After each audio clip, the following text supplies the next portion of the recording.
প্ৰথম কথা যে মই যেতিয়া ছিংগাপুৰত আছো সেই 450-500 ডেলিগেটছৰ মাজত সেই মানুহখিনিৰ মাজত মই এগৰাকী আছিলো আৰু মই আজি মোৰ দুখ লাগিছে মই ইয়ালৈ আহিবলগীয়া হৈছে ষ্টেটমেণ্ট ৰেকৰ্ড কৰিব তেওঁলোকে ঠিক আছে মই ডেফিনেটলি মই প্ৰশাসনক সহায় মানে তেওঁলোকক মই ফুল ছাপোৰ্ট দিম কিন্তু সেই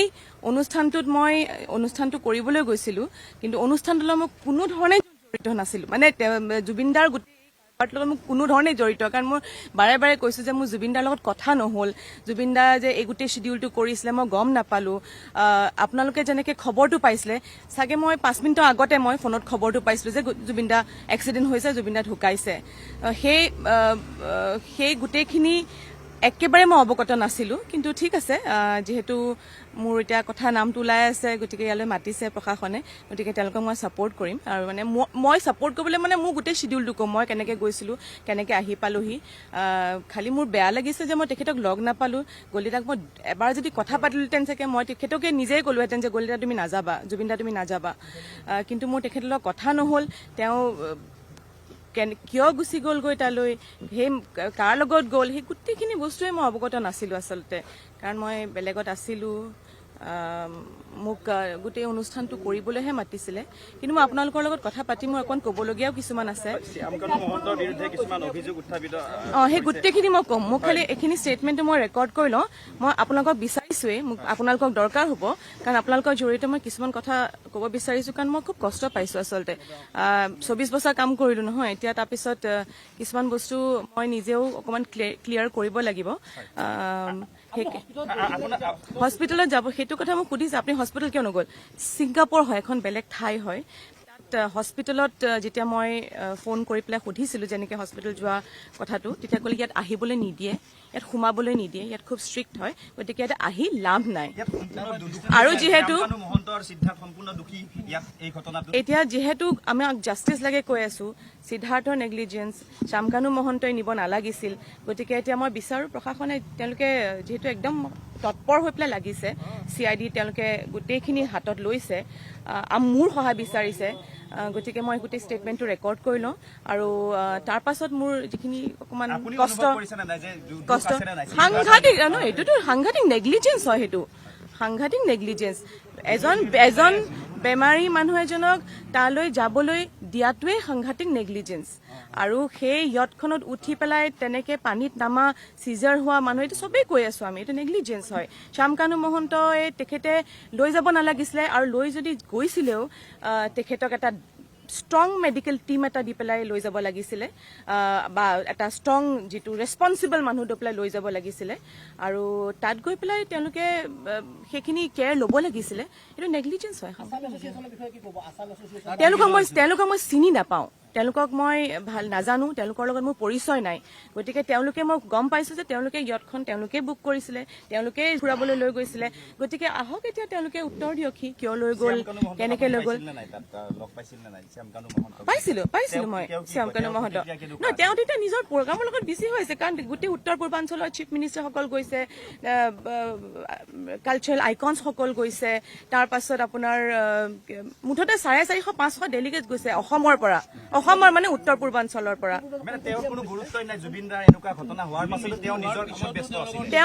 তেওঁ সেইটো কথা মই নাজানো যে ৰাতি যে তেওঁলোকে মই আকৌ কৈছো যে মই গুচি অহাৰ পাছত ফেশ্বন শ্ব' মই ভিডিঅ' দেখিছো যদি সেইটো চলাই আছিলে তাতকে আৰু মানে দুখৰ কথা একো নাই যদি 21 তাৰিখে পাইছিলো সিদ্ধাৰ্থ শৰ্মাই যিহেতু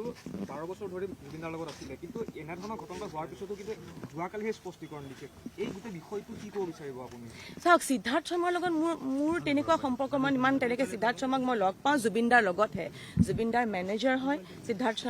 শৰ্মাক মই তেনেকেই লগ পাইছো গতিকে সিদ্ধাৰ্থ শৰ্মাৰ জুবিনদাৰ সম্পৰ্কটো মই খুব ভালকে ক'ব নোৱাৰিম কিন্তু হয় সিদ্ধাৰ্থ শৰ্মা যিহেতু manager Siddhartha Sharma fully responsible জুবিনদাৰ কেয়াৰ লোৱাটোত মোৰ এতিয়া গোটেই ষ্টেটমেণ্ট যিখিনি ৰেকৰ্ড কৰিব মোৰ গোটেই শিডিউলটো মই কেনেকে গৈছিলো ক'ৰ পৰা আহিছিলো আৰু তেওঁলোকে যিখিনি সোধে মই নিশ্চয় ক'ম প্ৰথম কথা যে মই যেতিয়া ছিংগাপুৰত আছো সেই 450-500 ডেলিগেটছৰ মাজত সেই মানুহখিনিৰ মাজত মই এগৰাকী আছিলো আৰু মই আজি মোৰ দুখ লাগিছে মই ইয়ালৈ আহিবলগীয়া হৈছে ষ্টেটমেণ্ট ৰেকৰ্ড কৰিব তেওঁলোকে ঠিক আছে মই ডেফিনেটলি মই প্ৰশাসনক সহায় মানে তেওঁলোকক মই ফুল ছাপোৰ্ট দিম কিন্তু সেই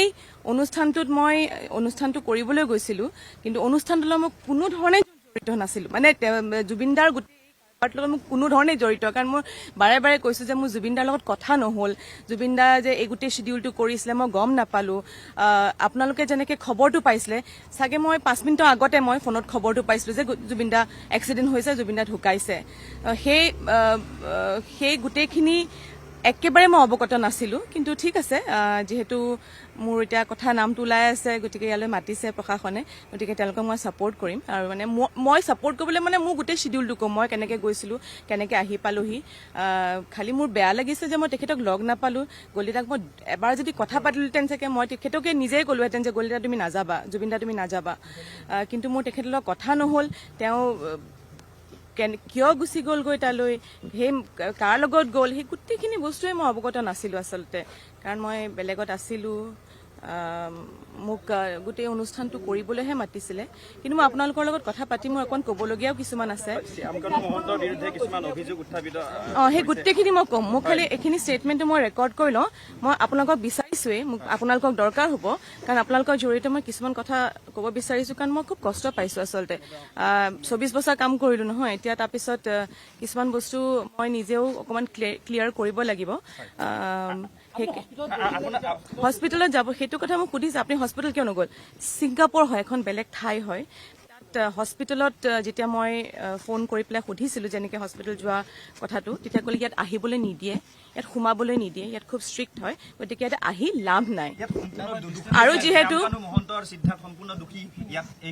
এতিয়া যিহেতু আমাক জাষ্টিচ লাগে কৈ আছো, সিদ্ধাৰ্থৰ নেগলিজেঞ্চ, শ্যামকানু মহন্তই নিব নালাগিছিল, গতিকে এতিয়া মই বিচাৰো প্ৰশাসনে, তেওঁলোকে যিহেতু একদম তৎপৰ হৈ পেলাই লাগিছে, CID তেওঁলোকে গোটেইখিনি হাতত লৈছে, মোৰ সহায় বিচাৰিছে, গতিকে মই গোটেই ষ্টেটমেণ্টটো ৰেকৰ্ড কৰি লওঁ। আৰু তাৰ পাছত মোৰ যিখিনি অকণমান কষ্ট সাংঘাতিক, এইটোতো সাংঘাতিক নেগলিজেঞ্চ হয়, সেইটো সাংঘাতিক নেগলিজেঞ্চ। এজন বেমাৰী মানুহ এজনক তালৈ যাবলৈ দিয়াটোৱে সাংঘাতিক নেগলিজেঞ্চ। আৰু সেই য়টখনত উঠি পেলাই তেনেকে পানীত নামা, চিজাৰ হোৱা মানুহ, এইটো চবেই কৈ আছো আমি, এইটো নেগলিজেঞ্চ হয়। শ্যামকানু মহন্তই তেখেতে লৈ যাব নালাগিছিলে, আৰু লৈ যদি গৈছিলেও তেখেতক এটা ষ্ট্ৰং মেডিকেল টিম এটা দি পেলাই লৈ যাব লাগিছিলে, বা এটা ষ্ট্ৰং যিটো ৰেছপনচিবল মানুহ দি পেলাই লৈ যাব লাগিছিলে, আৰু তাত গৈ পেলাই তেওঁলোকে সেইখিনি কেয়াৰ ল'ব লাগিছিলে। এইটো নেগলিজেঞ্চ হয়। তেওঁলোকক মই চিনি নাপাওঁ, তেওঁলোকক মই ভাল নাজানো, তেওঁলোকৰ লগত মোৰ পৰিচয় নাই, গতিকে তেওঁলোকে মই গম পাইছো যে তেওঁলোকে য়টখন তেওঁলোকে বুক কৰিছিলে, তেওঁলোকে ঘূৰাবলৈ লৈ গৈছিলে, গতিকে আহক এতিয়া তেওঁলোকে উত্তৰ দিয়কহি, কিয় লৈ গ'ল, কেনেকে লৈ গ'ল। পাইছিলো মই শ্যামকানু মহন্ত। নহয়, তেওঁ তেতিয়া নিজৰ প্ৰগ্ৰামৰ লগত বিজি হৈছে, কাৰণ গোটেই উত্তৰ পূৰ্বাঞ্চলৰ চিফ মিনিষ্টাৰসকল গৈছে, কালচাৰেল আইকনছসকল গৈছে, তাৰ পাছত আপোনাৰ মুঠতে 450-500 ডেলিগেট গৈছে অসমৰ পৰা, অসমৰ মানে উত্তৰ পূৰ্বাঞ্চলৰ পৰা। তেওঁ সেইটো কথা মই নাজানো, যে ৰাতি যে তেওঁলোকে, মই আকৌ কৈছো যে মই গুচি অহাৰ পাছত ফেশ্বন শ্ব' মই ভিডিঅ' দেখিছো, যদি সেইটো চলাই আছিলে তাতকে আৰু মানে দুখৰ কথা একো নাই। যদি গৈছে পাইছিলো। সিদ্ধাৰ্থ শৰ্মাই যিহেতু